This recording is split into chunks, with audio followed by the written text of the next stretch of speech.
Chapter 1901, Ambush Along the Way. Mereka yang berasal dari Tritalent Isles terkejut ketika Airboat Rejuvenation berhenti beberapa ratus meter dari lokasi mereka. Mereka telah merencanakan segalanya dengan sempurna. Airboat Pangeran Kekaisaran Huo akan terjebak dalam kurungan fatal segera setelah memicu jebakan. Mereka kemudian akan memiliki kesempatan 70 hingga 80% untuk menghilangkan semua orang dari peremajaan tanpa mempertaruhkan sehelai rambut pun di kepala mereka. Mereka sangat dekat untuk mencapai tujuan itu. Meskipun demikian, kegagalan rencana awal mereka tidak membuat mereka kehilangan ketenangan. Mereka telah merumuskan beberapa strategi dan cadangan darurat, yang sayangnya, melibatkan mengalahkan musuh mereka dengan kekerasan. Tritalent telah mengumpulkan para ahli dari berbagai faksi lokal untuk menyiapkan penyergapan yang sempurna. Jumlah mereka setidaknya 3 kali lebih banyak dari Pangeran Kekaisaran Huo. Dalam keadaan ini, jika mereka menyergap dan menangkap target mereka lengah, kemungkinan kemenangan lebih dari 90%. Sungguh rubah licik Pangeran Kekaisaran, Komandan Gao. Mengeluh seorang pria frustrasi dengan satu mata dan rambut acak-acakan. Sialan dia karena memperhatikan jebakan itu. Komandan yang dia ajak bicara adalah seorang pria kekar, kecoklatan dengan rambut pendek dan fitur pahatan. Dia adalah Gao Kui, seorang eksekutif senior di Kepulauan Tritalenta dan salah satu prajurit terkuat mereka. Penyergapan telah diatur di bawah komandonya. Gao Kui mencibir, kecewa dengan pergantian peristiwa. Mereka bisa saja melenyapkan semua target mereka tanpa menarik senjata. Sekarang jebakan telah gagal, perkelahian pun tak terhindarkan. Jumlah mereka menempatkan mereka memberi mereka keunggulan dalam bentrokan, tetapi masih akan ada korban, dan mereka mungkin lebih serius daripada yang diinginkan jika peremajaan melakukan sesuatu yang sembrono dalam keputusasaan mereka. Dengar, semuanya, seru sang komandan. Target utama kami adalah Pangeran Kekaisaran Huo. Kita harus membunuh rubah tua itu apapun resikonya. Kepala sipir Ding adalah target kedua kita. Sisanya dapat melarikan diri untuk semua yang saya pedulikan. Operasi kami akan sukses selama pangeran dibawa keluar. Ini sukses besar jika kita bisa membunuh pangeran dan Ding. Saya akan memberi Anda hadiah yang pantas Anda dapatkan setelahnya. Petik 2. Pembicaraannya membangkitkan semangat, anak buahnya dipompa. Jumlah mereka banyak, tetapi dalam penyergapan, para elitlah yang penting. Para pembudidaya yang lebih rendah ada di sini untuk membersihkan yang tersesat atau berfungsi sebagai umpan meriam. Menurut analisis mereka, hanya ada 4 ahli sejati di pihak Pangeran Kekaisaran Huo. Pangeran dan kepala sipir adalah 2 dari mereka. 2 lainnya adalah tangan kiri dan kanan pangeran yang tidak pernah meninggalkan sisinya. Sebagai perbandingan, Gao Kui memiliki 3 kali lipat jumlah ahli di bawah komandonya. 12 yang bisa menyaingi Rejuvenation terbaik. Selain itu, mereka memiliki lebih banyak elit yang lebih rendah. Dengan pengaturan ini, Gao Kui percaya ada lebih dari 90% kemungkinan mereka bisa melenyapkan Pangeran Kekaisaran Huo dan yang lainnya. Perhatikan baik-baik rute yang kita ambil, dia menunjuk ke sana-sini di peta. Ingat, kita akan menugaskan masing-masing 2 orang untuk menghadapi 2 pengawal pangeran. Mereka tidak harus mati, hanya terganggu. Kami akan mengatur 2 lagi untuk menunda kepala sipir Ding juga. Kemudian 6 orang akan menjebak dan menyerang Pangeran Kekaisaran Huo. 2 sisanya dari 12 akan siaga, bersiap-siap untuk membantu tim manapun yang mungkin membutuhkan bantuan. Baiklah, mari kita berikan tugas. Gao Kui mulai berguling. Pangeran Kekaisaran Huo adalah target utama mereka. Secara alami komandan akan memimpin serangan itu sendiri. Yang paling kuat dari 12 elit akan bersamanya. Setelah semua orang diberi tugas mereka, Gao Kui menyemangati, tetap pada rencana, dan Pangeran Kekaisaran Huo lebih mematikan daripada paku pintu tidak peduli seberapa bagus dia. Siap, dia memberi isyarat, ambil posisimu dan blokir semua kemungkinan rute pelarian. Ayo jebak mereka dan tembak mereka seperti ikan dalam tong. Tiba-tiba, teriakan ledakan seorang pria datang dari luar. Itu adalah Pangeran Kekaisaran Huo, dengan marah mengutuk mereka. Dengar, kamu menunggu, hanya musang yang tak tahu malu yang menyelinap. Jika Anda cukup berani untuk mengejar peremajaan, tunjukkan diri Anda dan biarkan saya melihat Anda dengan baik. Betapa konyolnya dunia ini bagi para pecundang dan orang-orang yang tidak cocok untuk menyerang peremajaan. Betapa bodohnya seorang pria yang akan mati untuk berbicara begitu arogan. Ejek pria bermata satu yang berdiri di samping Gao Kui. Tetap tenang, semuanya, Gao Kui segera angkat bicara. Dia cukup berpengalaman untuk mengetahui apa yang dilakukan pangeran. Pangeran Kekaisaran Huo licik. Peperangan psikologis adalah keahliannya. Tetap pada rencana dan jangan biarkan kata-katanya memengaruhi Anda. Petik 2. Orang-orangnya mengangguk dan bertukar pandang sebelum menghilang ke udara. Gao Kui memberi isyarat agar yang lain mendekat. Ayo, mari lihat. Jumlah mereka membuat Gao Kui tak kenal takut. Dia melompat ke udara dengan kelompoknya di belakangnya. Tepat di depan mereka adalah Pangeran Kekaisaran Huo, diikuti oleh 2 pengawal pribadinya, dan kepala sipir Ding, tampaknya tidak siap menghadapi bahaya apapun. Gao Kui sangat gembira. Pangeran Kekaisaran Huo sedang mencari kematian. Mereka berempat telah masuk ke barisan daripada formasi pertempuran.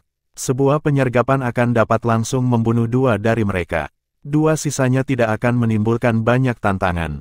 Jadi itu kamu tikus. Tatapan mengejek keluar dari Pangeran Kekaisaran Huo. Gao Kui, Tritalen sudah lama menunggu hari ini, bukan? Gao Kui terkejut dengan betapa tenangnya Pangeran Kekaisaran. Dia tertawa. Peremajaan telah berlangsung cukup lama, Pangeran Kekaisaran Huo. Sudah waktunya bagi Anda untuk menyerahkan apa yang telah Anda rampas dari kami. Petik 2. Menyerah. Untuk orang sepertimu, dengan Jiang Chen sebagai pendukung mereka, Pangeran Kekaisaran Huo berbicara dengan mudah percaya diri. Gao Kui memberinya seringai liar.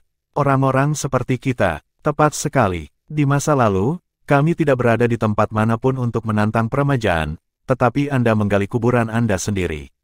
Haha, jika keluarga bangsawan dari Polylore Divine Nation tidak menjatuhkanmu, tidak akan mudah bagi kami untuk menjatuhkanmu dari alasmu.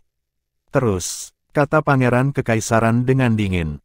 Gao Kui, apakah kamu benar-benar percaya bahwa kamu memiliki kami di tenggorokan? Apakah Anda masih berharap bahwa peremajaan akan membalikkan keadaan? Pangeran Kekaisaran Huo, Feng Shui yang baik di daerah ini menjadikannya tempat peristirahatan yang layak. Terima takdirmu. Dengan lambaian tangannya, para pembudidaya keluar dari persembunyian dan mengunci area itu. Chapter 1902, The Table Stone in a Second. 12 ahli empiris tingkat lanjut mengatur diri mereka membentuk lingkaran, benar-benar mengelilingi airboat Pangeran Kekaisaran Huo. Formasi mereka jelas direncanakan sebelumnya dan dipraktikkan dengan baik. Gao Kui meremehkan. Dia menganggap mangsanya dengan senyum jahat.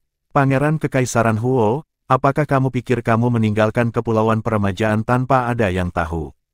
Kami terus mengawasi kamu beberapa hari terakhir. Kamu sulit dilacak, tetapi kecerobohan kamu akhirnya terlihat. Kami telah mengambil jejak kamu pada akhirnya. Apa yang kamu pikirkan? Apakah ini tempat yang bagus untuk penyergapan? Petik 2. Bukan tempat yang buruk, semua hal mempertimbangkan. Pangeran Kekaisaran tersenyum dingin. Situs pemakaman yang bagus, bukankah kamu setuju? Kebencian mendalam Gao Kui untuk peremajaan tidak tersamar. Nada suaranya dipenuhi dengan kekerasan dan kemarahan. Pangeran Kekaisaran mengangguk. Iya, situs pemakaman yang sangat bagus. Petik 2. Kalau begitu biarkan aku mengirimmu ke neraka. Gao Kui meringkik dengan tawa. Oh, kamu berbicara dengan aku. Kamu pasti mendapatkan sesuatu yang salah, protes Pangeran Kekaisaran Huo dengan nada serius. Aku yakin ini ditujukan untukmu. Gao Kui berkedip, lalu tertawa terbahak-bahak. Kamu sangat lucu bahkan di depan pintu kematian, Pangeran Kekaisaran Huo. Apakah kamu pikir kamu bisa melarikan diri? Petik 2. Melarikan diri. Siapa bilang aku ingin melarikan diri? Pangeran Kekaisaran pura-pura takjub. Apakah aku mengatakan hal seperti itu? Aktingnya sangat realistis. Dia menoleh ke kepala Warden Ding untuk konfirmasi yang berlebihan. Kepala penjara mengembalikan pertanyaannya dengan senyum cemerlang. Tidak, Tuan, dia menggelengkan kepalanya. Memang, aku sendiri yang bertanya-tanya. Kemarahan Gao Kui langsung menyala. Pangeran Kekaisaran Huo dan kepala pengawas Ding adalah bajingan terus-menerus. Mengapa mereka tidak panik, meskipun mereka jelas akan mati? Mengapa mereka tidak bekerja sama? Untuk sesaat, situasinya menjadi agak absurd. Jika kamu bersikeras-keras kepala, Pangeran Kekaisaran Huo, kamu dapat bertobat dari dosa di dunia bawah. Menjerit, Gao Kui melambai kepada orang-orang lain. Membunuh mereka semua. Pangeran Kekaisaran Huo mencibir. Tiba-tiba, Ada jeritan berbeda di udara, suara tangisan burung. Pilar cahaya merah tua menembus langit. Bentuk ganas Vermilion Bird menghapus setengah cakrawala.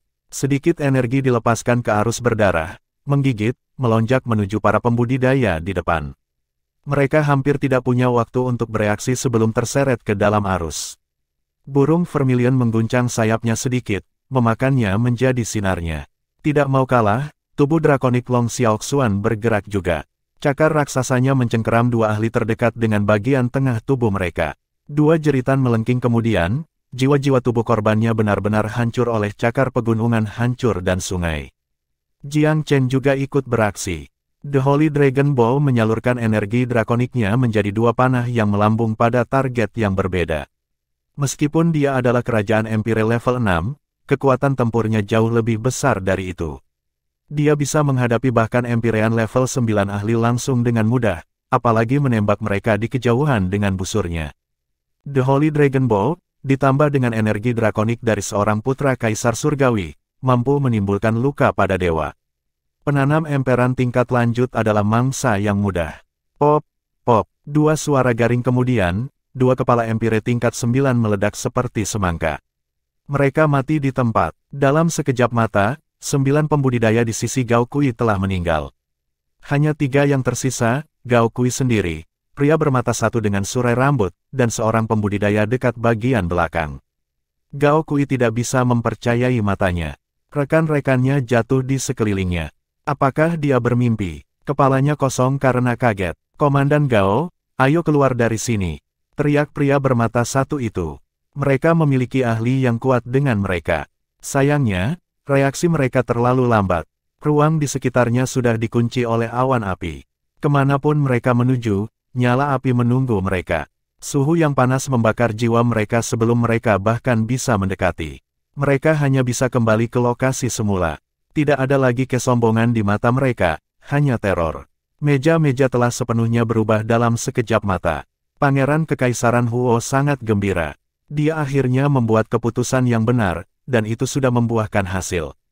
Tuan Muda Jiang Chen langsung membalikkan situasi. Tidak peduli pertempuran macam apa yang akan terjadi kemudian antara peremajaan dan Tritalen, kematian 12 ahli empiris maju akan secara signifikan mengurangi kekuatan yang terakhir. Kerugian besar seperti itu merusak modal militer Tritalen yang tidak dapat diperbaiki, yang akan memaksa penilaian kembali perbedaan kekuatan antara kedua faksi yang bersaing. Pertempuran sesaat ini benar-benar mengubah perang, serta nasib kepulauan peremajaan. Gao Kui merasakan sepenuhnya sebaliknya sebagai pangeran kekaisaran. Dia lebih dari ketakutan, dia benar-benar tersesat dan putus asa. Dia tidak bisa mengerti bagaimana semua ini terjadi. Bukankah mereka hampir membunuh pangeran kekaisaran Huo? Siapa yang dimiliki pangeran kekaisaran untuk mengajukan petisi? Dia bahkan tidak mengetahui bagaimana musuh telah membunuh rekan-rekannya. Pertempuran telah terjadi dalam sekejap. Makhluk perkasa telah menunjukkan kekuatan mereka di medan perang dengan menuai kehidupan anak buahnya. Gao Kui tidak memiliki delusi yang tersisa setelah penampilan yang meyakinkan itu. Entitas yang dia lawan terlalu menakutkan. Dia tidak akan memiliki kesempatan untuk berlari. Kamu benar tentang satu hal, Gao Kui. Tempat ini adalah kuburan yang sempurna bagi kalian. Pangeran Kekaisaran Huo menggunakan hak seorang pemenang. Nada dan suasana hatinya benar-benar santai. Gao Kui benar-benar pucat. Pangeran Kekaisaran Huo, siapa yang kamu undang? Dia berteriak, menatap ke arah pangeran. Aku tersesat, dan aku tidak berharap untuk hidup. Bisakah kamu setidaknya memberitahuku siapa yang hilang, sehingga aku bisa mati dengan sedikit pengertian? Petik 2. Pangeran Kekaisaran mencibir. Kenapa aku harus memberitahumu? Aku lebih suka kamu tidak tahu apa-apa. Petik 2. Gao Kui seputih spray. Bibirnya bergetar dan dia tidak bisa berhenti menggelengkan kepalanya. Jelas, dia terjebak dalam pergolakan keputusasaan. Tiba-tiba, dia melolong putus asa, menerkam ke arah Pangeran Kekaisaran Huo seperti panah dalam penerbangan. Chapter 1903, A Display of Might and Awe. Gao Kui tahu dia akan mati. Dia ingin membawa Pangeran Kekaisaran Huo bersamanya ke neraka. Begitu tiba-tiba serangannya sehingga Pangeran Kekaisaran dan Kepala Sipir sama-sama lengah. Jika Gao Kui diizinkan mendekati mereka dan meledakkan diri, dia akan melepaskan kehancuran yang luar biasa. Sulit bagi para pakar Empire untuk bertahan melawan teknik bunuh diri rekan-rekan mereka. Faktanya, serangan bunuh diri adalah jenis yang paling berbahaya dalam duel mereka. Jika seseorang memilih untuk mengabaikan bahaya apapun untuk diri mereka sendiri, mereka pasti akan menjadi lebih berbahaya bagi orang lain. Hanya seorang ahli yang bisa menguasai mereka yang tidak punya alasan untuk takut. Tuduhan tiba-tiba Gao Kui membuat Pangeran Kekaisaran Huo panik. Kita pergi bersama, pekik ahli Tritalent. Namun, idenya terpotong oleh dinding emas yang secara spontan terwujud menjadi ada. Penghalang benar-benar memotongnya dari Pangeran Kekaisaran. Tidak peduli seberapa keras dia mengenai itu, dia tidak bisa melewati. Sambil menggertakkan giginya, Gao Kui melayang di udara dalam upaya untuk mendapatkan sudut yang berbeda. Namun ketika dia melakukannya, lonceng emas menunggunya. Itu membuka rahangnya seperti binatang pemangsa kuno, cukup rakus untuk menelan bahkan langit dan bumi. Bel menabrak Gao Kui, berdering dengan Dragon Song. Energi kuat terpancar dari bel dalam bentuk pilar cahaya yang sangat besar, menyelimuti korbannya di dalam. Gao Kui seperti kelinci di kandang, sepenuhnya tidak bisa melarikan diri tidak peduli seberapa keras dia berusaha. Jiang Chen berdiri di udara dengan keagungan keras. Evil Golden Eye-nya membuka lebar, sinar kesadaran ke mata Gao Kui sendiri. Ketahuilah tempatmu. Ada suara samar dalam suaranya yang secara alami memesona orang lain. Di dekatnya, burung vermilion agak kagum. Itu telah melihat ahli manusia yang tak terhitung jumlahnya dari zaman kuno sampai sekarang. Meski begitu, bahkan para pemimpin kuno umat manusia hanya bisa menyamai pemuda dalam otoritas. Jiang Chen ini adalah pemimpin alami kaliber tertinggi. Dia lebih terbiasa berkuasa daripada orang lain yang pernah dilihat burung itu. Umat manusia itu akan memiliki seorang jenius seperti dia saat ini, kurasa ada alasan untuk vitalitas umat manusia yang telah lama berdiri. Meskipun telah mencapai keilahian, itu bukan penguasa pencapaian atas rekannya. Itu tahu betul bahwa Jiang Chen akan mencapai tingkat yang sama suatu hari nanti. Bahkan, burung vermilion percaya Jiang Chen memiliki potensi masa depan yang jauh lebih banyak daripada dirinya sendiri. Kapasitas pria muda untuk berprestasi sangat beragam. Mungkin dia akan berjalan di tempat yang belum pernah dilalui oleh orang jenius, dan melakukan keajaiban yang belum pernah dilihat dunia. Sesuatu yang aneh mulai terjadi. Ekspresi sengit Gao Kui berubah menjadi tidak berdaya dan putus asa. Tubuhnya mengeras sedikit demi sedikit, sampai ekspresi dan ekstremitasnya menjadi benar-benar beku. Dia telah menjadi patung. Pangeran Kekaisaran Huo dan orang-orangnya sangat tercengang. Apakah dia telah berubah menjadi patung hanya dengan melihat dari Jiang Chen? Apa kemampuan menakutkan ini? Jantung Pangeran Kekaisaran berdebar kencang. Dia selalu berpikir kekuatan Jiang Chen berasal dari statusnya yang terkenal dan mitranya burung vermilion. Meskipun Jiang Chen sendiri memang jenius, kekuatannya belum sempurna. Apa yang dia lihat, membuktikan anggapan-anggapan itu secara naif salah. Dengan kemampuan yang dia tunjukkan sejauh ini sendirian, Jiang Chen dapat dengan mudah menyebabkan banyak masalah untuk peremajaan tanpa memperhitungkan burung vermilion sama sekali.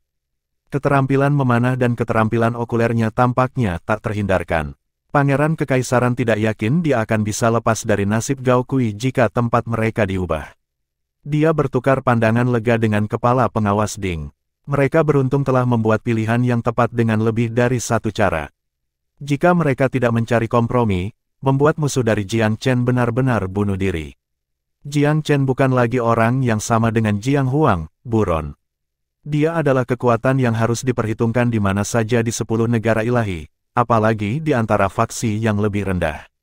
Keduanya tertinggal bahkan lebih tahu apa-apa, mereka mencoba lari, tetapi ditangkap dan dihancurkan oleh Long Xiaoxuan dengan sedikit perlawanan. Naga itu adalah wilayah Empyrean tingkat 7, dan warisan drakoniknya memungkinkannya untuk bertarung serta ahli tingkat puncak ke-9. Mencatat 2 pembudidaya tingkat ke-7 lebih dari mudah. Dia benar-benar mengalahkan mereka baik dalam kekuatan dan kecepatan. Pasukan penyergap 12 orang Gao Kui telah sepenuhnya musnah. Bahkan Pangeran Kekaisaran Huo merasa seperti sedang bermimpi. Dia tahu bahwa Tritalent tidak akan lagi menjadi masalah setelah menerima perlindungan Tuan Muda Jiang Chen, tetapi dia tidak mengharapkan penyelesaian yang mulus untuk masalahnya. Masalah hidup dan mati peremajaan adalah urusan sepele untuk Tuan Muda Tanah Suci Abadi. Pangeran Kekaisaran diaduk dengan emosi yang bijaksana. Pada akhirnya, kekuatan memutuskan untuk berdiri. Bantuan Kari hanya akan membuat mereka sejauh ini. Jiang Chen melirik Pangeran Kekaisaran Huo. Aku membunuh mereka, jadi aku akan mengambil barang-barang yang mereka tinggalkan.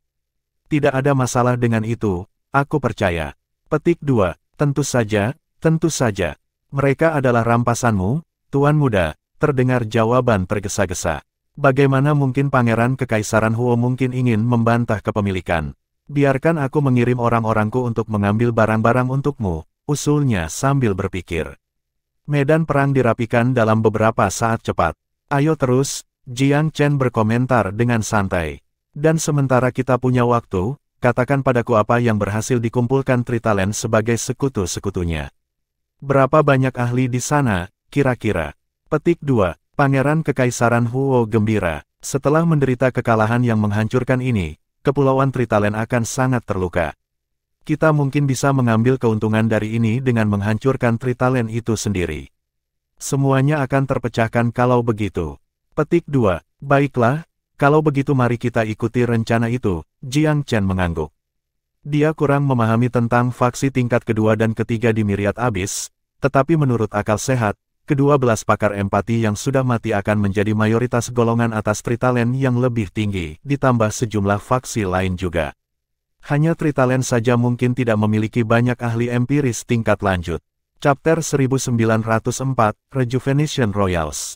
Dengan penyergapan diurus, jalan mereka kembali ke peremajaan benar-benar lancar.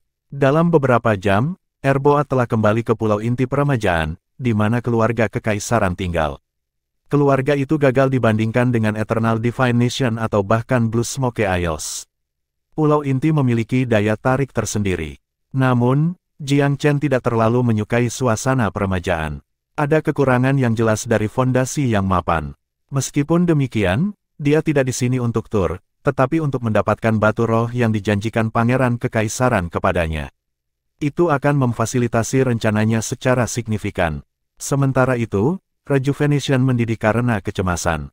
Keluarga Kekaisaran telah menerima laporan rahasia bahwa Kepulauan Tritalent telah mengumpulkan sekelompok penyerang untuk menyerang Pangeran Kekaisaran Huo.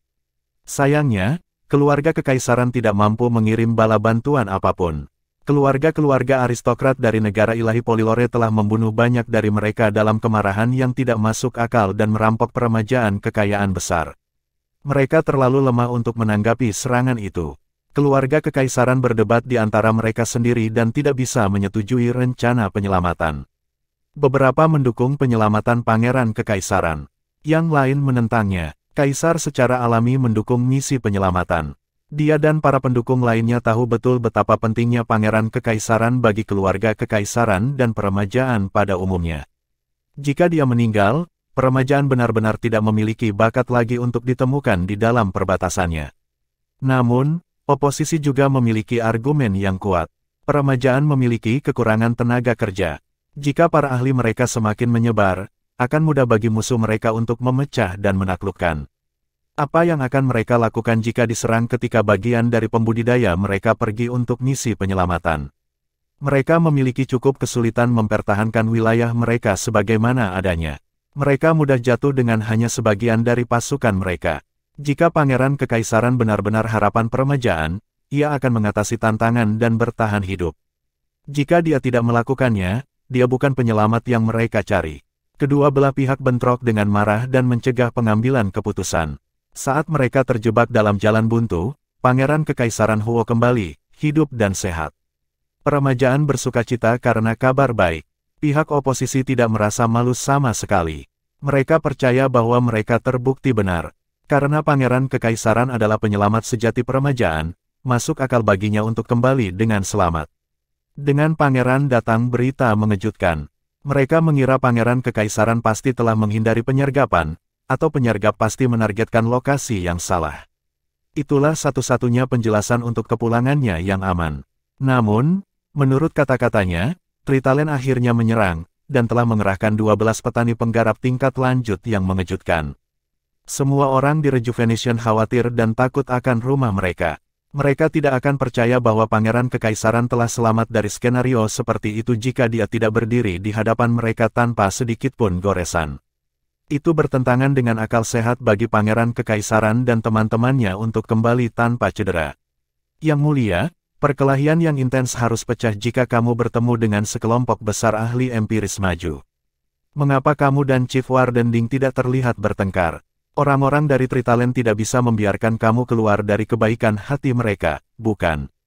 Banyak yang percaya bahwa Pangeran Kekaisaran mungkin telah melebih-lebihkan untuk membuat dirinya terlihat lebih baik, yang sebenarnya harus mereka hindari di masa sekarang. Informasi yang salah dapat menyebabkan mereka salah menilai situasi. Pangeran Kekaisaran Huo tersenyum dengan mudah. Aku mengerti mengapa kamu menjadi skeptis. Aku tidak akan percaya jika aku tidak berada di sana sendiri. Namun, serangan itu terjadi, dan yang bertanggung jawab adalah Gao Kui. Petik 2. Gao Kui. Dia memusuhi peremajaan. Kenapa dia membiarkanmu lolos? Petik 2. Biarkan aku lolos. Tidak, dia tidak melakukan hal seperti itu. Dia melancarkan serangan tanpa banyak peringatan. Petik 2. Lalu bagaimana hasilnya? Pangeran Kekaisaran Huo terkekeh. Mereka mati. Mereka semua 12. Petik 2. Mereka semua mati. Tak satu pun dari mereka yang mempercayai kata-katanya. Benar-benar dusta. Tidak mungkin bagi Pangeran Kekaisaran dan rekannya untuk melenyapkan semua 12 petani penggarap mahir. Pestanya bahkan tidak terlihat seperti mereka berkelahi. Kisah itu lebih sulit dipercaya daripada dongeng yang paling fantastik. Tawa keraguan yang tak terhentikan meledak. Kamu bilang mereka semua mati, Yang Mulia, tapi bagaimana? Mereka tidak mungkin bunuh diri karena malu, bukan? Petik 2. Kamu menaruh kata-kata di mulutku, Pangeran Kekaisaran Huo membalas dengan tenang. Mereka terbunuh, dan itu adalah kematian yang cepat. Mereka semua mati hanya dalam beberapa saat. Petik 2. Beberapa napas waktu. Ya, Yang Mulia, itu terdengar agak tidak nyata. Jika peremajaan sekuat itu, kami tidak akan. Apakah aku mengatakan kita adalah orang yang membunuh mereka? Pangeran Kekaisaran Huo bertanya dengan dingin, tatapannya menyapu orang-orang yang menentangnya. Mereka memulai. Pangeran Kekaisaran Huo tidak melirik mereka lagi dan sebaliknya membungkuk kepada Kaisar. Saudaraku, aku punya berita bagus untukmu. Kaisar bangkit. Ada apa, saudara? Mari kita memilikinya. Petik 2. Aku menganggap peremajaan sebagai pelindung hebat. Pelindung. Ini menimbulkan kejutan lain. Kaisar juga ingin tahu. Pelindung apa? Tanya sang kaisar. Katakan padaku. Kata pelindung memunculkan beberapa kenangan traumatis. Banyak yang diingatkan tentang seluruh cobaan dengan Polylore Divine Nation. Itulah sebabnya banyak dari mereka menyimpan keluhan terhadap Pangeran Kekaisaran. Dia adalah orang yang telah membawa Polylore Divine Nation, yang telah menyebabkan serangkaian peristiwa malang. Pangeran Kekaisaran Huo, mengapa kamu mencari seseorang untuk menjadi pelindung lagi? Apakah kamu belum belajar pelajaranmu? Petik 2. Haha, berbicara tentang pelindung membuatku berpikir tentang mimpi buruk yang diturunkan oleh bangsa ilahi Polylore pada kita. Mereka mengejek dan menertawakan Pangeran Kekaisaran, membuat sikap mereka terhadap gagasan itu diketahui. Mereka juga tahu bahwa sebagian besar di Rejuvenation memiliki perasaan yang sama. Chapter 1905. Suasana bertambah berat. Beberapa tidak menyangkal Pangeran Kekaisaran Huo karena pertimbangan wajah, tetapi kata-katanya memang menyimak kembali ke beberapa kenangan buruk masa lalu. Jika yang disebut pelanggan ini benar-benar dapat diandalkan, apakah peremajaan telah jatuh sejauh ini? Mereka secara alami menentang penyebutan orang lain setelah apa yang mereka alami. Selain itu, mereka belum menyetujui desakan Pangeran Kekaisaran untuk menemukan yang lain. Namun, ekspresinya tidak menunjukkan tanda-tanda khawatir. Dia memandang Kaisar dengan ringan ke atas tahta. Saudara kandung, aku sudah bekerja keras atas nama peremajaan beberapa tahun terakhir. Ya, ada beberapa kecelakaan di sana-sini, tetapi aku yakin bahwa aku telah mendapatkan kesempatan untuk kita saat ini. Pelindung ini 100 kali lebih dapat dipercaya daripada yang pernah kita miliki sebelumnya. Para penyergap dari Tritalent seolah-olah anak-anak yang baru belajar cara berjalan, dimusnahkan dalam sekejap mata. Petik 2. Siapa itu? Berdoa. Renung Kaisar. Namanya telah menjadi salah satu topik terpanas di Myriad Abyss akhir-akhir ini. Bahkan, dia seorang diri mengubah jalannya pemberontakan di kedua negara Divine Abadi dan Martial. Petik 2. Maksudmu, Tuan Muda Tanah Suci yang Abadi, Jiang Chen. Kaisar tertegun. Memang, saudara kerajaan, tidak lain dari dia. Petik 2. Suasana di ruangan langsung bergeser ketika nama itu diucapkan. Mereka yang menentang segera menemukan diri mereka memiliki perubahan hati. Mereka yang netral sebelum merasakan mata mereka menyala. Bagi semua orang di sini, Jiang Chen adalah legenda hidup. Pria muda itu benar-benar di atas awan, dan tidak ada yang memiliki khayalan tentang benar-benar dapat menjangkau dirinya. Banyak orang di dunia yang lebih luas mengidolakan dan memandangnya. Ketika mereka mengetahui bahwa Jiang Chen telah mengambil alih Winterdraw, tidak ada yang berani menyarankan untuk mencari keadilan, apalagi upaya untuk mendapatkan kembali pulau yang hilang. Mereka tidak pernah membayangkan karakter seperti itu akan memiliki hubungan dengan peremajaan sama sekali. Bisakah seseorang sekecil Pangeran Kekaisaran Huo benar-benar mendapatkan bantuan ahli muda? Atau dia hanya mengada-ada? Kaisar menarik napas tajam. Saudaraku yang baik, dia memandang dengan mata panas pada Pangeran Imperial Huo. Ini masalah penting. Tolong jangan berlebihan. Di masa lalu, bukankah kamu mengatakan kamu tidak pernah mendapat tanggapan atas hadiah kamu? Tuan Muda Jiang Chen selalu absen dari Winterdraw, bukan? Petik 2. Kapan aku melebih-lebihkan sebelumnya, saudara kerajaan? Peremajaan itu beruntung akhirnya menangkap Tuan Muda sebenarnya di pulau itu. Bahkan, aku bertemu dengannya sendiri. Petik 2. Oh, apakah Tuan Muda Jiang Chen setuju untuk membantu peremajaan? Kaisar sangat senang. Iya nih. Namun, aku memutuskan atas kemauan aku sendiri untuk memberikan setengah dari batu roh di pulau-pulau itu kepada Tuan Muda. Pangeran Kekaisaran tidak melihat alasan untuk menyembunyikan fakta. Itu tidak akan tetap tersembunyi lama. Suasana berubah sedikit aneh setelah pernyataannya. Tidak heran Tuan Muda bersedia membantu. Pangeran Kekaisaran Huo tentu saja bermurah hati dengan aset kaisar. Itu sebabnya kamu menyetujuinya dengan mudah, bukan? Petik 2. Haha. Betapa borosnya, Pangeran Kekaisaran Huo, sifatmu yang hilang suatu hari akan meremajakan segalanya. Ekspresi Pangeran Kekaisaran Huo menjadi gelap. Kepala sipir Ding, yang diam sampai sekarang, melangkah dengan marah untuk membelanya. Kalian sekelompok kantung udara, mengapa kamu tidak melangkah ketika peremajaan berada di bawah ancaman oleh Tritalen? Di mana solusi kamu saat itu? Pangeran Kekaisaran akhirnya menemukan pelindung untuk menyingkirkan kita dari Tritalen adalah hal yang indah, tetapi sekarang pendapat kamu seharusnya penting. Jujur saja, tanpa dukungan luar, menurut kamu berapa lama Rejuvenation bisa bertahan? Petik 2. Kepala sipir Ding sangat marah. Dia telah terlibat dalam masalah ini dari awal hingga akhir dan tahu jumlah stres yang harus dihadapi Pangeran Kekaisaran Huo. Dia tidak akan menentang ejekan dan ejekan sekarang karena solusi telah ditemukan. Orang-orang ini tidak akan pernah bisa diandalkan pada saat dibutuhkan, tetapi sangat cepat untuk menentang siapapun yang memang membuat diri mereka produktif. Seorang mediator melangkah maju. Yang mulia, Kepala Sipir Ding benar. Tanpa sesuatu untuk mengubah situasi kami tidak akan bisa mempertahankan pulau-pulau itu lama. Tidak akan sulit untuk menganggap bahwa mereka akan jatuh ke tangan Tritalen.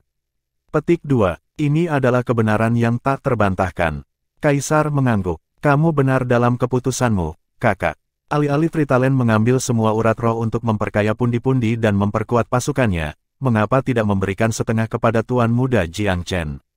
Kami mempertahankan sisanya sambil memenangkan bantuan jangka panjang. Berteman dengan Tuan Muda Tanah Suci Abadi ini jauh lebih baik daripada membiayai musuh, bukankah semua orang setuju? Apakah masalah ini bahkan memerlukan pertimbangan?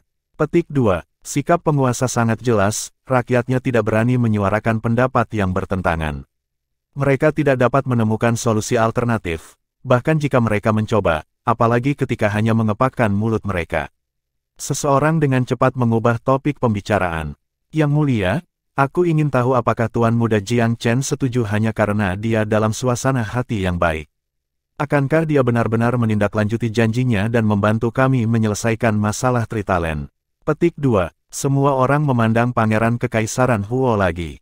Tuan Muda Jiang Chen selalu memenuhi janjinya, Pangeran menjawab dengan dingin. Aku yakin kamu pernah mendengar tentang orang seperti apa dia sebenarnya.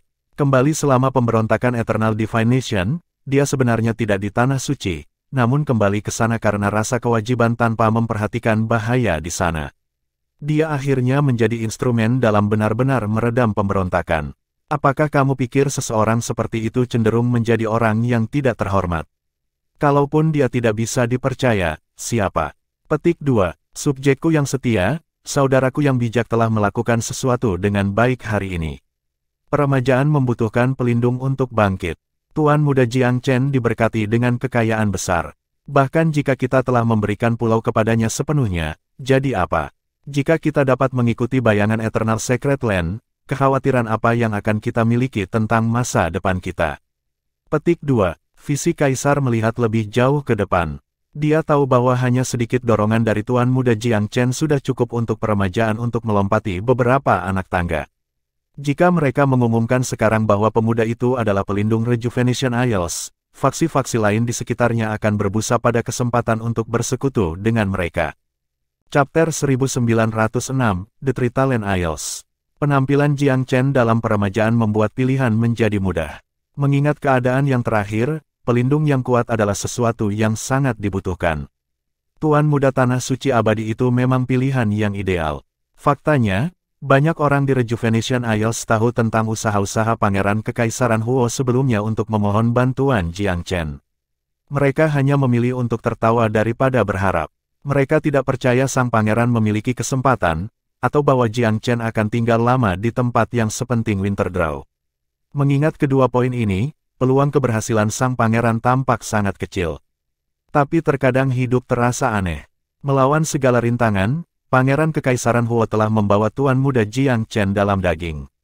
Ini luar biasa. Jika mereka bisa membangun hubungan yang kuat dengan Tuan Muda Jiang Chen, itu berarti jauh lebih baik daripada menang melawan Tritalent. Pengembangan peremajaan di masa depan akan bergantung padanya. Setelah Kaisar memutuskan arah mereka, hampir tidak ada oposisi. Saudaraku, apakah Tuan Muda Jiang Chen sudah tiba di peremajaan? Tanya sang Kaisar. Iya nih, aku telah menempatkannya di Spring God Park. Setelah pertemuan ini, saudara kerajaan, kamu bisa pergi menemuinya sendiri. Adalah baik bagi kita di faksi yang lebih rendah untuk mengambil sikap yang lebih rendah hati. Petik 2. Benar, kami ingin mengunjunginya secara pribadi. Kaisar bukan orang yang kaku. Dia tidak berani mengudara di hadapan Jiang Chen dengan meminta pemuda itu untuk datang menemuinya. Melakukan hal itu sama sekali bodoh. Ketika pengadilan selesai, Kaisar dan saudaranya segera menuju ke Spring God Park. Ini terutama benar setelah Kaisar mendengar tentang upaya Jiang Chen untuk menebang 12 pakar mahir tingkat lanjut dalam hampir sekejap. Jumlah itu terdiri dari mayoritas kekuatan utama dari semua faksi bermusuhan di sekitar mereka. Bagaimana mereka bisa mati begitu mudah? Dengan peristiwa ini, peremajaan akhirnya memahami perbedaan antara 10 negara ilahi dan diri mereka sendiri. Di luar Spring God Park, Jiang Chen menerima pengunjung kekaisarannya dengan aura kesopanan yang sempurna. Dia tidak menyebutkan apapun yang terjadi pada Winterdraw. Sang Kaisar cukup senang melihat kelakuan dan kemurahan hati pemuda itu. Dia takut bahwa Jiang Chen akan menjadi orang yang kejam, tidak akan menerima manfaat tanpa bekerja untuk mereka. Secara pribadi, Tuan Muda itu tampak sangat masuk akal. Ini membuat negosiasi dan diskusi berikutnya menjadi lebih mudah. Yang mulia, kamu harus menyetujui janji Pangeran Kekaisaran Huo sebelumnya. Setelah kamu melakukannya, kami dapat mempertimbangkan masalah ini diselesaikan, kata Jiang Chen tanpa basa-basi. Tentu saja, tentu saja. Kaisar buru-buru menjawab. Mengapa kita tidak harus memberikan setengah dari kepemilikan pulau kepada kamu, Tuan Muda Jiang Chen? Kamu jauh lebih disukai daripada hewan Tritalent. Petik 2. Jadi kamu setuju? Aku. Kaisar mengumumkan dengan tegas. Jiang Chen tersenyum sebelum berdiri. Ayo, mari kita menuju ke Pulauan Tritalent. Petik 2. Kejujurannya menyebabkan dua pria lain dalam percakapan itu bertukar pandangan bingung. Tetapi mereka terbiasa membuat keputusan sulit dengan cepat, dan segera menyadari apa yang akan terjadi. Saudaraku, kamu bertanggung jawab atas segala sesuatu yang berkaitan dengan operasi ini. Kumpulkan pasukan dan ikuti di belakang Tuan Muda Jiang Chen. Kita harus menghancurkan Tritalent sampai mereka tidak punya kekuatan atau akan pergi untuk membuat masalah. Petik 2. Kamu tidak perlu membawa terlalu banyak orang, Jiang Chen tersenyum dingin. Dalam perang antara dua negara, mengambil pemimpin satu saja sudah cukup. Mengapa menempatkan penduduk dalam bahaya? Petik 2. Lebih baik bagi para pemimpin faksi lawan untuk menyelesaikan perbedaan mereka di tingkat mereka. Pertempuran skala besar hanya akan menyebabkan hilangnya nyawa yang tidak perlu. Dia tidak tertarik dalam pembantaian sewenang-wenang. Yah, Kaisar agak ragu-ragu. Jika kamu mempercayai aku, maka serahkan seluruh masalah ini kepada aku, Jiang Chen menyatakan dengan dingin. Tentu saja aku mempercayai kamu, Kaisar buru-buru menegaskan. Saudaraku, dengarkan setiap tuan muda Jiang Chen setiap kebutuhan. Bawalah betapapun dia menginginkanmu. Itu bukan tempat mereka untuk menolak kata-kata Jiang Chen. Berapa banyak yang harus kita bawa, tuan muda Jiang Chen? Pangeran Kekaisaran Huo memberanikan diri. Selusin lebih dari cukup. Pada kenyataannya, Jiang Chen hanya membutuhkan satu panduan. Dia tidak keberatan memberikan peremajaan perasaan partisipasi. Beberapa anggota audiens tambahan tidak ada masalah. Kaisar agak bingung ketika dia mendengar kepastian pria muda itu, tetapi Pangeran Kekaisaran melemparkannya beberapa pandangan yang bermakna. Pangeran tahu Jiang Chen jauh lebih baik daripada Kaisar, dan terlebih lagi telah menyaksikan kemampuannya beraksi. Penguasa muda Tanah Suci Abadi itu jauh lebih kuat dari yang pernah mereka bayangkan. Dengan demikian, sang pangeran akan mendukung tuan muda bahkan jika mereka berdua pergi sendirian. Kaisar sangat mempercayai saudaranya. Melihat pangeran demikian dan kemudian memikirkan reputasi tuan muda, dia mengangguk tanpa kata-kata protes lagi. Pangeran Kekaisaran Huo sangat efisien. Dia mulai mengumpulkan orang-orang itu segera. Tidak semua yang dipanggil adalah pakar Empyrean tingkat lanjut. Dari 18, hanya 5. Sisanya hanya ranah mid Empyrean. Meski begitu, sebagian besar elit Rejuvenation ada di sini. Sebagian besar sisanya dibiarkan untuk melindungi keluarga kekaisaran dan ibu kota kepulauan. Banyak yang menggelengkan kepala ketika melihat sedikit jumlah pasukan yang menyerang. Apa yang bisa dilakukan segelintir orang? Tritalen tidak bungkuk. Bisakah mereka benar-benar dikalahkan oleh sekelompok sampah? Kaisar melihat mereka pergi secara pribadi, dan menunggu sampai kelompok itu menghilang di kejauhan sebelum kembali. Suasana hati Jiang Chen benar-benar tenang. Dia tidak membuat dirinya terlalu akrab dengan siapapun dari peremajaan, alih-alih aura jarak dan mistik. Setelah meninggalkan peremajaan, dia menoleh ke Pangeran Kekaisaran Huo. Kami pergi untuk mengeksekusi kepemimpinan musuh, bukan untuk membantai warga sipil mereka. Berikan aku daftar individu yang mengancam di antara Tritalen dan sekutu mereka. Aku akan menanganinya untuk kamu. Petik 2. Dia tidak ingin membunuh terlalu banyak orang. Jika Tritalen setuju untuk melakukannya, dia akan dengan senang hati menyelesaikan konflik tanpa pertumpahan darah. Dia tidak tertarik untuk menegaskan dominasinya di bawah bendera Eternal Secret Land. Kepulauan Tritalen segera menerima kabar buruk. Pasukan penyergap Gaokui telah benar-benar musnah. Faksi dan sekutunya lumpuh karena terkejut. Mereka belum siap mendengar tentang sesuatu yang mengerikan. Kegagalan adalah suatu kemungkinan, tetapi hanya jenis yang memungkinkan Pangeran Kekaisaran Huo untuk melarikan diri. Adapun Gaokui dan orang-orangnya datang untuk mencelakakan, itu sepenuhnya tak terbayangkan. Namun, para ahli yang seharusnya lebih unggul telah dimusnahkan sebagai gantinya. Tidak satu pun dari 12 pembudidaya kerajaan maju yang berhasil melarikan diri. Chapter 1907, Seized with Panic. Keluarga Kekaisaran Tritalen dicekam panik. Gaokui telah mengambil setengah dari elit mereka dan yang terbaik dari faksi tetangga untuk menyerang Pangeran Kekaisaran Huo. Semua 12 petani penggarap maju telah terbunuh dalam satu gerakan. Para pembudidaya yang lebih rendah bahkan tidak bisa cukup dekat untuk melihat bagaimana Gaokui dan yang lainnya mati. Itu yang paling menakutkan. Musuh yang kuat menakutkan, tetapi kuat tidak diketahui musuh, terlebih lagi. Semuanya, ucapkan pikiranmu, kata sang kaisar. Apakah kamu punya petunjuk tentang bagaimana orang-orang kita terbunuh? Apa teorimu? Petik 2. Dia tidak bisa mempertahankan ketenangannya. Begitu banyak elit yang terbunuh begitu tiba-tiba. Jika berita ini keluar, moral Tritalen akan anjlok. Selain itu, hilangnya 12 pembudidaya Empire maju adalah pukulan serius bagi kekuatan kolektif mereka. Itu adalah penyebab kepanikan yang nyata. Dia tidak sendirian dalam sentimen itu. Kaum bangsawan yang telah mendukung perang melawan peremajaan juga terpana. Yang mulia, kematian mereka sangat mencurigakan. Bawahan ini menduga mereka tidak terbunuh oleh peremajaan. Petik 2. Aku setuju. Segala sesuatu tentang ini terlalu aneh. Peremajaan tidak memiliki kekuatan untuk melakukan itu. Petik 2. Betul, kami sudah lama menjadi tetangga mereka. Kami tahu apa yang mereka mampu lakukan. Petik 2. Bagaimana kalau kita melakukan investigasi dulu? Aku tidak percaya bahwa Pangeran Huo dan Kepala Pengawas Ding dapat membunuh Gao Kui dan para ahli empati maju lainnya, terutama tidak ketika Gao Kui memiliki inisiatif. Petik 2. Kaisar merengut. Tidak ada yang memberikan ide konstruktif. Yang mereka miliki hanyalah udara panas. Semuanya, aku minta ide kamu. Apa yang kita lakukan selanjutnya?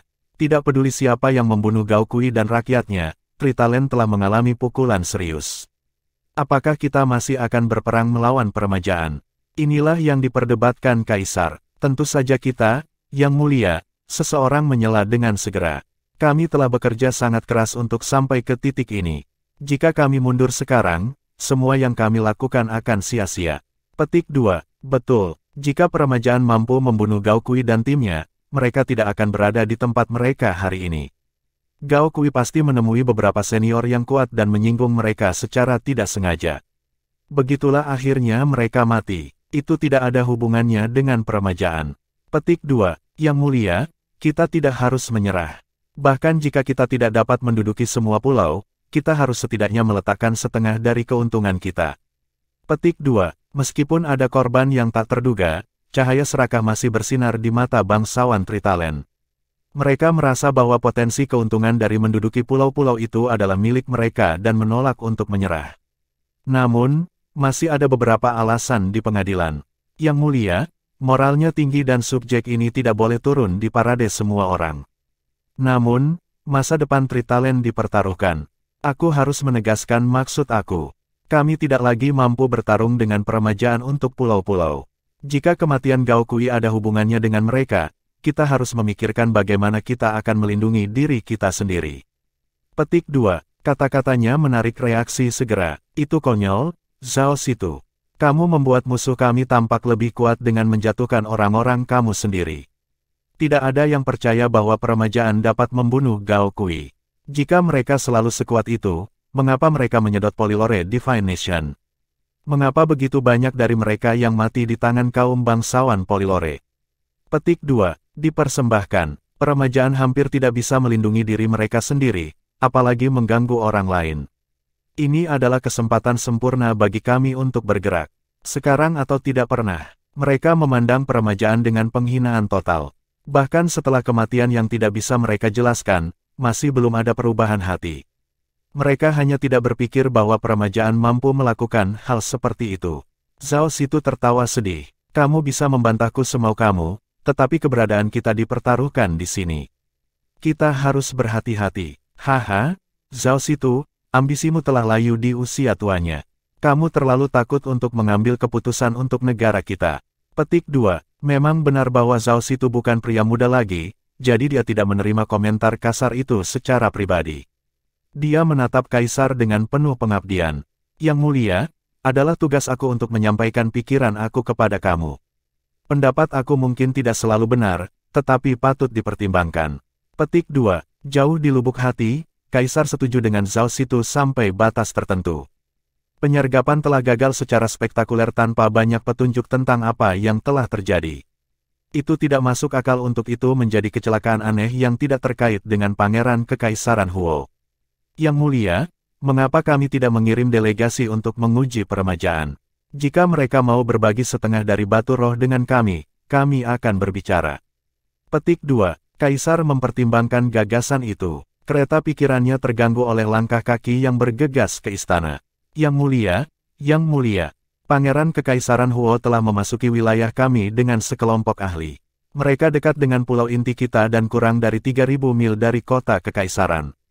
Petik 2. Kaisar mulai. Apa? Berita itu meledak seperti retakan guntur spontan di langit biru yang cerah. Para bangsawan Tritalen yang rakus dikirim ke hiruk-pikuk. Mereka bukan orang bodoh. Mereka tahu apa artinya bagi Pangeran Kekaisaran Huo untuk membobol Tritalen dengan rakyatnya. Dia bertanggung jawab atas kematian Gao Kui. Peremajaan telah mendapatkan kekuatan untuk melawan balik dan membalikkan keadaan. Saraf meregang kencang dan suasana menjadi tegang. Berapa banyak orang yang dia miliki bersamanya? Kaisar cukup tenang untuk bertanya. Menanggapi Yang Mulia, menurut para pengintai, hanya ada 20 dari mereka, tetapi mereka semua adalah elit. Apa? 20? Panik mereka memberi kejutan yang membingungkan. Mereka berencana membalas dendam dengan hanya 20 orang. Pasukan invasi hanya 20. Apakah Pangeran Kekaisaran Huo baik-baik saja di kepala? Bahkan jika ke-20 dari mereka adalah pembudidaya empire maju, ada batas besar untuk apa yang bisa mereka lakukan. Selain itu, tidak mungkin bagi peremajaan untuk mengumpulkan 20 petani penggarap maju. Kaisar agak santai ketika dia mendengar pembaruan terakhir ini. Chapter 1908, Refusing to Repent Until Filing Completely. Kaisar terperangah. Semua orang, menurutmu apa yang coba dicapai Pangeran Kekaisaran dengan membawa hanya 20 orang bersamanya? Mengapa kita harus peduli, Yang Mulia? 20 orang tidak cukup untuk mencapai apapun. Bahkan jika mereka semua adalah kultivator Kekaisaran maju, tidak mungkin bagi mereka untuk melawan semua Tritalen. Ini adalah rumah kami. Kita dapat dengan mudah menghilangkan semuanya. Selain itu, kami juga mendapat bantuan. Petik 2. Yang lain mengangguk. Bahkan Zhao Situ mulai meragukan dirinya sendiri. Jika Rejuvenation ada di sini untuk membalas dendam, mereka akan mengirim pasukan yang tepat. 20 tidak cukup untuk melakukan sesuatu yang substansial, tidak peduli seberapa kuat mereka. Terlebih lagi, Tritalen telah mengumpulkan banyak sekutu dari daerah tersebut. Mereka semua berada di kapal yang sama.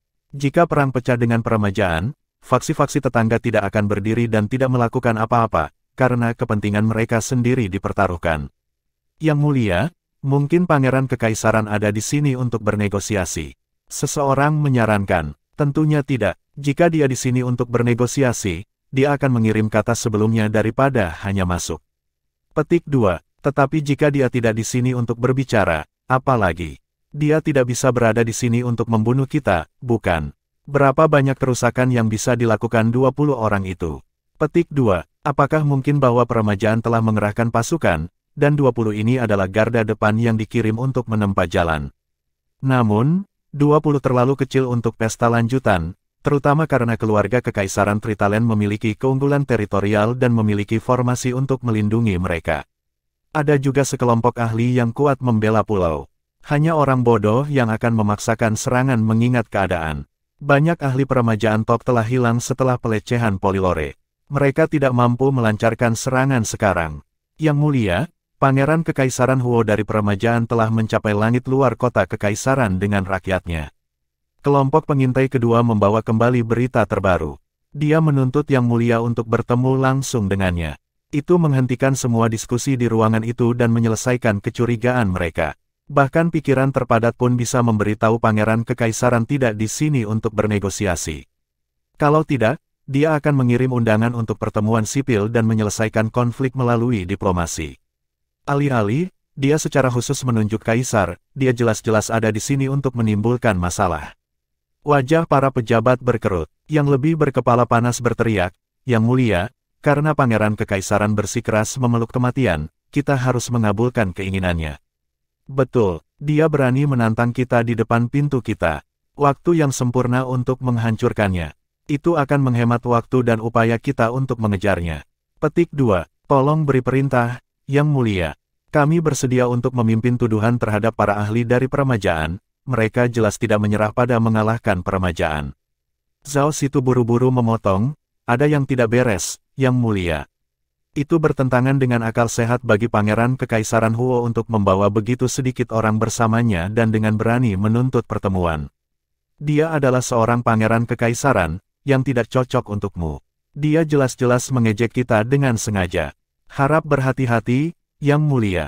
Petik 2. Perang elang secara alami ingin menyelesaikan masalah dengan bertarung. Musuh datang mengetuk pintu mereka.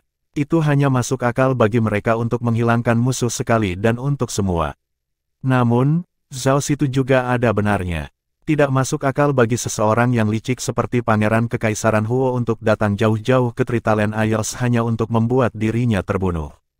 Itu sesuatu yang layak dipertimbangkan. Kaisar berpikir termenung. Tidak ada gunanya berspekulasi liar. Bersiaplah dan ikuti aku untuk bertemu dengan Pangeran Kekaisaran Huo yang terkenal. Mari kita lihat sendiri apakah dia ada di sini untuk berperang, atau menuntut perdamaian. Jika itu yang pertama, kita harus siap untuk bertarung. Jika yang terakhir, kami akan berdebat untuk setengah dari keuntungan dari pulau. Itu intinya kami. Apakah ada yang tidak setuju? Petik 2. Kaisar telah membuat keputusan terakhirnya. Bahkan perang tidak akan berdebat sekarang. Mereka tahu Tritalen tidak memiliki kekuatan atau kepercayaan diri untuk mengklaim pulau-pulau itu. Zhao Situ membuka mulutnya tetapi tidak mengatakan apa-apa. Bibirnya berubah menjadi senyum masam. Dia ingin mengingatkan mereka bahwa peremajaan jelas tidak ada di sini untuk menawar setengah dari keuntungan mereka. Selain itu, Tritalen telah kehilangan 12 petani penggarap maju. Kaisar tidak ada di tempat untuk menegosiasikan kesepakatan dengan peremajaan.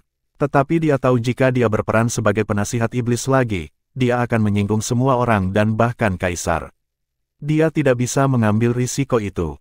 Kaisar menganggap diam rakyatnya sebagai konfirmasi.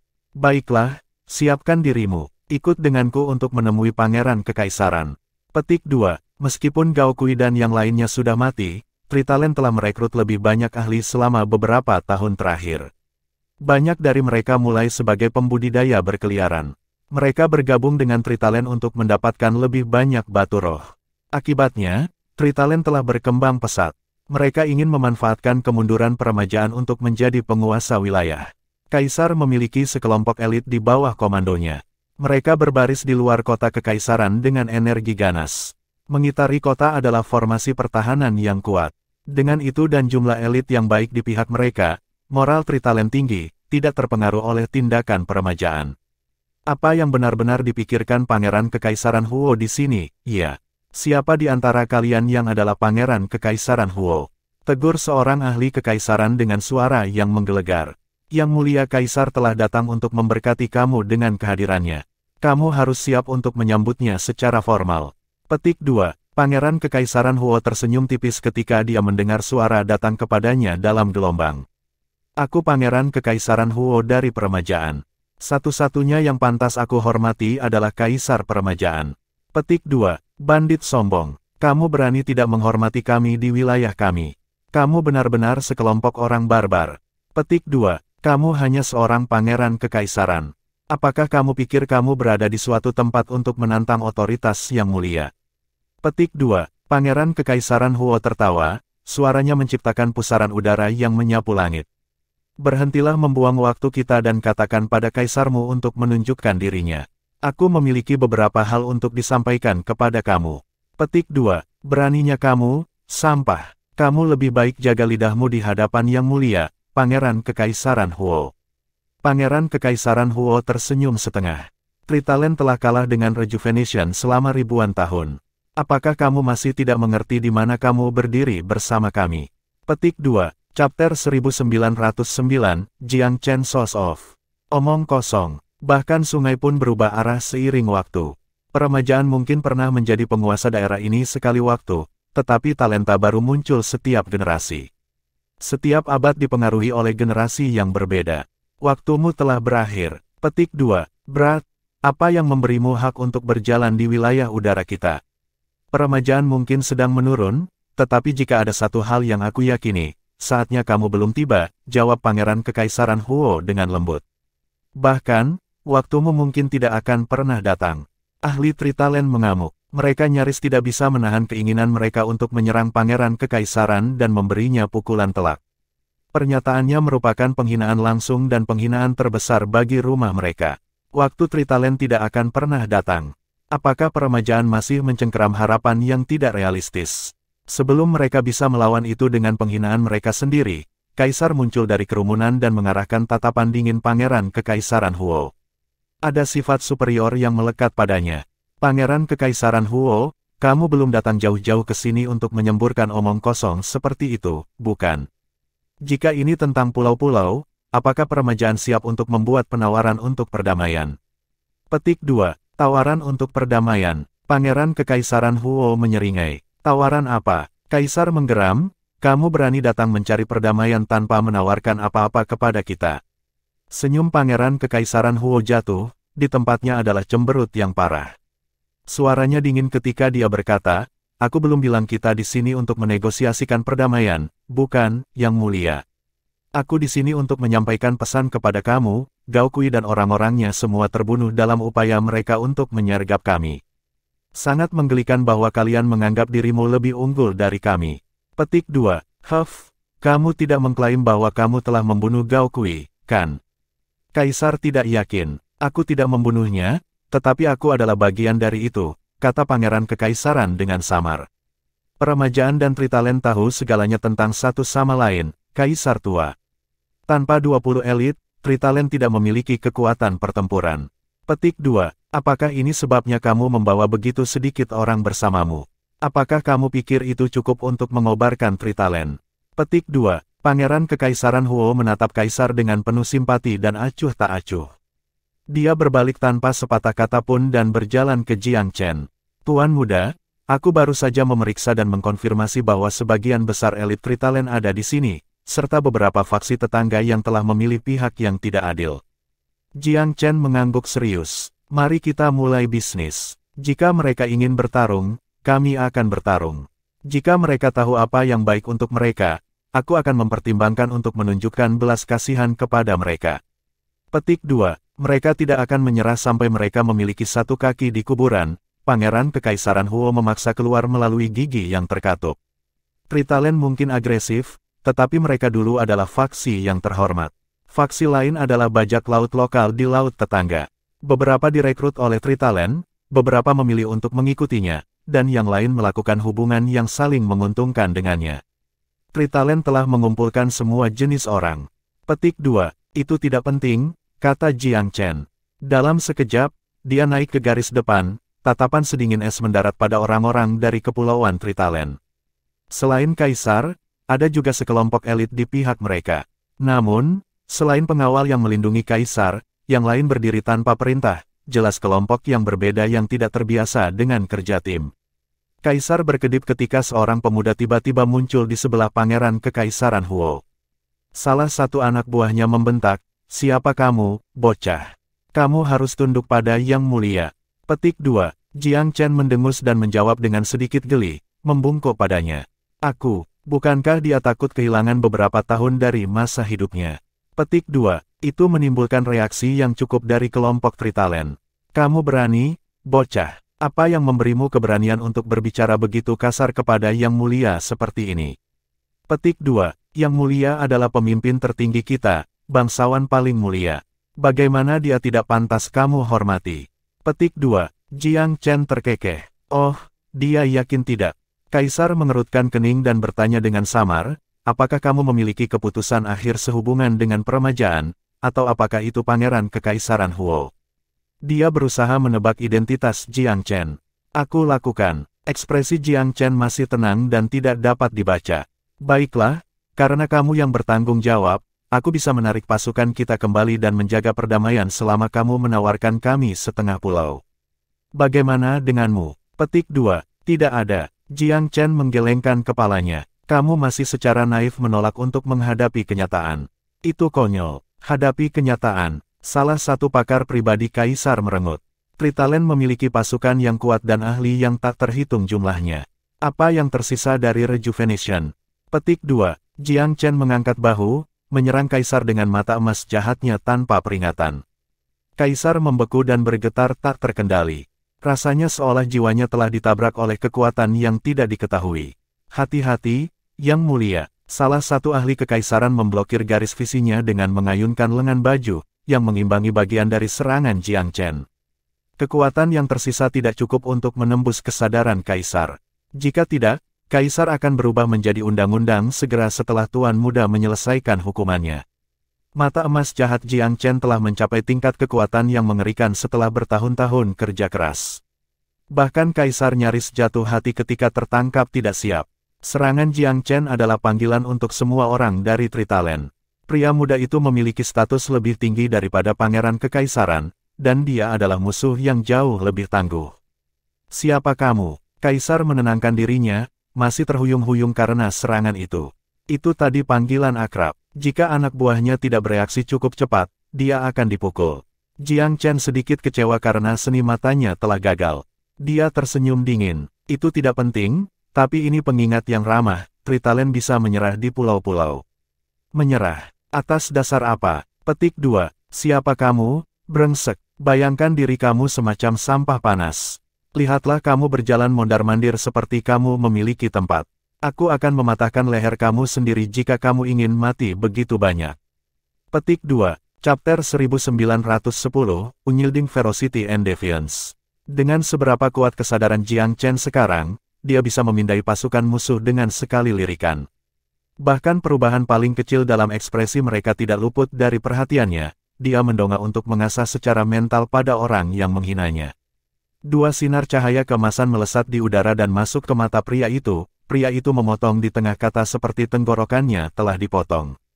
Tubuhnya sedikit kejang, dan dia membeku seperti dia dipukul di acu poin. Ekspresinya terjebak secara permanen di salah satu shock, itu melukiskan gambar yang menakutkan. Ketika kerumunan Tritalen pulih dari keterkejutan mereka menyadari bahwa lelaki itu telah berubah menjadi patung dalam rentang napas yang panjang.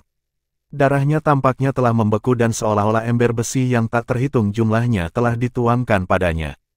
Patung baru itu tampaknya telah berdiri di sana selama ribuan tahun.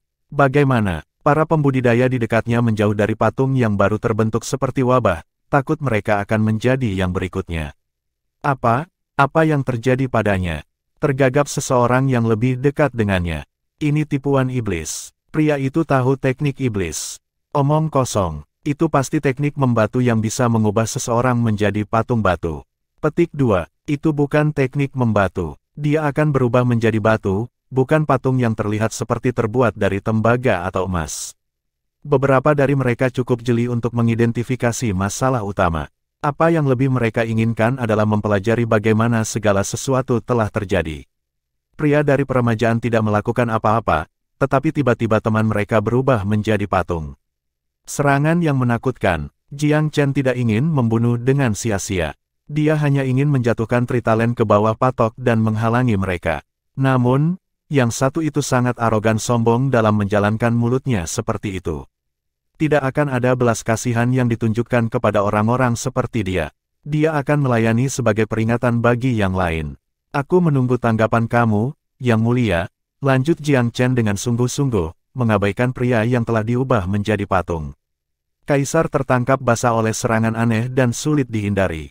Yang Mulia, pria itu sangat aneh. Bisakah dia menjadi bantuan yang direkrut Pangeran Kekaisaran Huo? Petik 2. Jika dia yang membunuh Gao Kui dan rakyatnya, kita harus mewaspadai dia.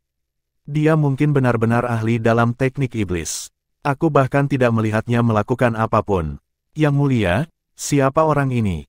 Petik 2. Tindakan Jiang Chen telah mengacaukan kerumunan Tritalen. Zhao Situ tiba-tiba memecah kesunyiannya. Itu teknik mata. Apakah kamu sudah menemukan jawabannya? Itu teknik mata yang ahli. Petik 2. Teknik mata. Dari seseorang yang begitu muda. Siapa orang ini? Sejak kapan ada jenius muda dari peremajaan? Petik 2. Dia tidak mungkin dari peremajaan. Pangeran Kekaisaran Huo adalah orang terpenting kedua di pulau mereka, namun ia menentang lelaki muda itu. Dia pasti bantuan asing. Petik 2. Zhao Situ memucat ketika kesadaran menyadarinya. Dia menoleh ke arah kaisar dengan tatapan tragis. Yang Mulia, pejabat tua ini sudah tahu identitasnya. Hehe, tiba-tiba diliputi ketakutan yang tak terkendali, giginya berceloteh tanpa henti. Sampai sekarang teror yang tidak menyenangkan itu menguras semua panas tubuh darinya. Old Situ, apa yang ingin kamu katakan? Zhao Situ mengambil napas dalam-dalam untuk menenangkan diri. Yang Mulia, jika kamu menghargai pendapat aku sama sekali, menyerahlah. Lebih baik menyerah. Jika kita menyerah melawan Rejuvenation, kita mungkin memiliki kesempatan untuk hidup. Old Situ, apakah kamu sudah pikun? Dia hanya anak yang belum dewasa. Kenapa kamu begitu takut? Kami hanya akan menagih dan menebangnya. Petik 2. Masih ada beberapa hotet pemberontak di pihak Tritalen. Kaisar bertanya dengan serius, Situ tua, siapa yang kamu maksud? Apakah kamu kenal pemuda ini? Petik 2. Pejabat tua ini tidak mengenalnya secara pribadi, tapi aku bisa menebak identitasnya, kata Zhao Situ dengan muram. Dia sangat mungkin menjadi jenius tanah suci yang abadi yang baru-baru ini menjadi terkenal, Tuan Muda Jiang Chen. Apa, Tuan Muda Jiang Chen? Bahkan yang paling sengit di antara mereka pun langsung kehilangan keinginan untuk bertarung. Bagaimana bisa? Tuan Muda Jiang Chen adalah penguasa masa depan dari tanah suci abadi. Mengapa seseorang seperti dia tertarik pada konflik antara dua faksi kecil? Namun, jika bukan Tuan Muda, apakah ada orang seusianya yang bisa melakukan apa yang dia lakukan? Kaisar terbakar dengan kecemasan. Kami tidak tahu apakah dia adalah Tuan Muda, Yang Mulia. Bahkan jika dia belum memberitahu kami identitasnya. Mengapa tidak menyelesaikan apa yang sudah kita mulai dan bunuh dia? Jika dia penipu, kita akan menjadi bahan tertawaan karena terintimidasi oleh kata-katanya. Petik 2. Kamu tidak boleh, Yang Mulia. Jika kita memulai pertarungan, pada dasarnya kita akan mendeklarasikan perang melawan Tuan Muda Jiang Chen dan Tanah Suci Abadi di belakangnya. Tritalen hanya besar. Jika Tuan Muda terluka atau terbunuh, kami tidak akan bisa mengambil amarah Tanah Suci. Petik 2. Kamu yakin sekali. Apakah kamu benar-benar berpikir kamu akan dapat menyakitinya? Dengan apa? Perdebatan sengit terjadi. Jiang Chen menyilangkan tangannya dengan santai. Dia tidak terburu-buru. Jika dia benar-benar ada di sini untuk membunuh, dia sudah bergerak bukannya membuang-buang napas. Faktanya, dia tidak akan membunuh siapapun jika orang itu tidak menghinanya. Pasukan Tritalen terdiri dari para penyerang yang hidup di tepi.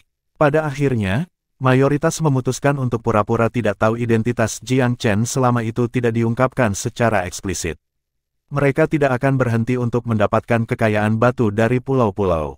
Yang Mulia, kami bersedia untuk mengambil masalah ke tangan kita sendiri dan mengujinya. Yang Mulia, mereka ada di wilayah kita. Bahkan jika kita membunuh mereka, itu hanyalah tindakan membela diri. Tidak ada yang bisa menyalahkan kita untuk itu. Petik 2.